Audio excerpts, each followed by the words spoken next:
I think this is an important question because the way that they use this word reason here is a very common way that the word reason is used in old-timey passages. It's still very common today, but it's not the way that you usually use it when you talk about a reason in your own life, right? Like, what's your reason for doing something? It's probably the cause. The reason you did it is what caused you to do it. So there are absolutely trap answer choices, and that's why with vocab, remember, we always want to follow that QLC method.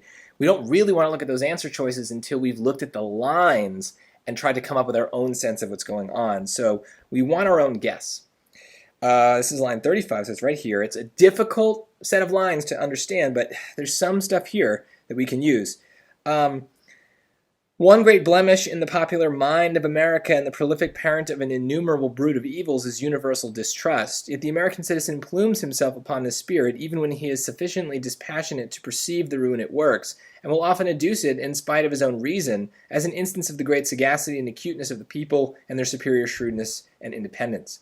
So he's talking about their own thinking, their own perception, right? How they see things, their own thinking. I'll put that.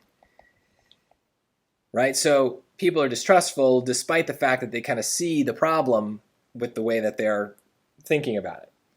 And so he's not explaining anything. There's no defense, and it's not a cause. If anything, it's kind of like the result is this judgment of what is happening. I'm judging that I am being too distrustful, but I'm going to do it anyway. In spite of my own judgment, I'm going to distrust politicians and whatever. So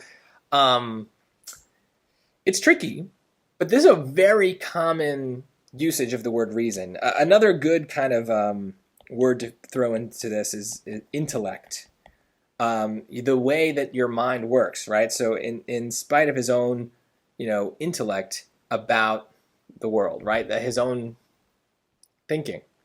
This is common, and it's actually pretty common that they ask about it. I've seen multiple questions where they've really honed in on this this usage of the word reason for a question. So file it away. If you got it wrong, whatever, you got it wrong, and hopefully now you know and you'll never get it wrong again. But it is a very common usage of this word, especially in 1800s, 1700s documents.